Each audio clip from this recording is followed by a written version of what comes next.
today's video, akit kami ngayon ng Tadachi Waterfalls. Konting stretching, tapos bakit ng konti sa camera, tapos larga na. Mga dala namin yung map, tapos magpi-fill up din. Yan, para in case na mawala kami, dyan lang kami hanapin. May pangalan kami record na umakyat kami dito. Water source sila. Ito yung CR. Ito yung sakyo namin. Mga kagala. Akit na kami. Kagala na kami. 702. 702 na. Akit na kami.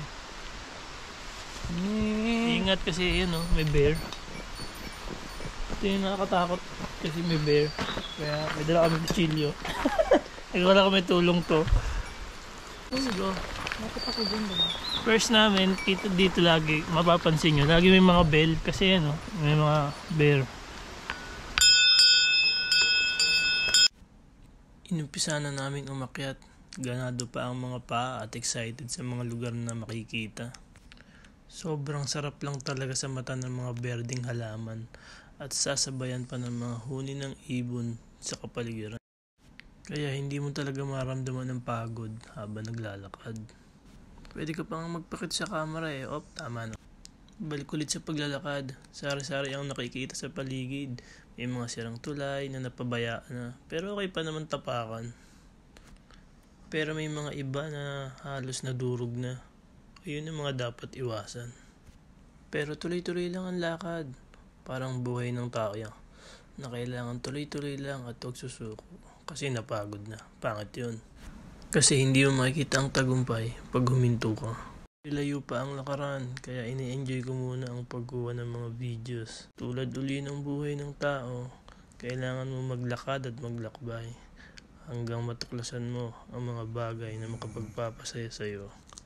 Medyo malayo-layo na rin ang lalakad namin, kaya kalampagin muna ang kampana para iwas sa mga bear na nasa paligid.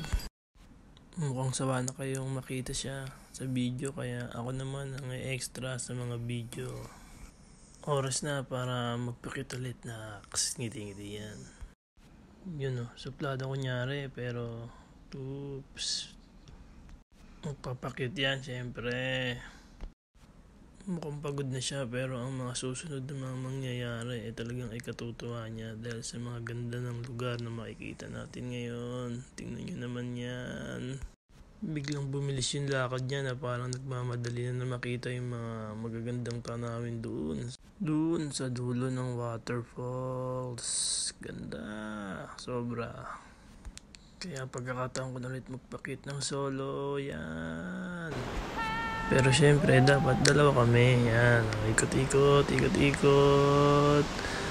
Hanggang makita ang kagandahan ng falls. Tapos, ikot-ikot. Sa kabila naman, yan. Ganyan siya kaganda. At ito naman yung kabilang side ng bangil. Yan. Yan, ganyan. Ganda, diba? Yan yun. Yan yung nakikita ng kabilang side.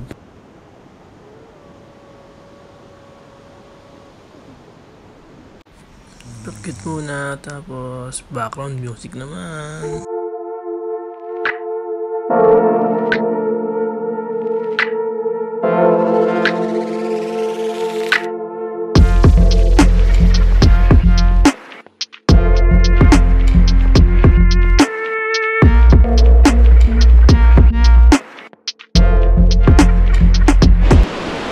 Check ulit natin kung gaano kalinaw yung tubig.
Thank you.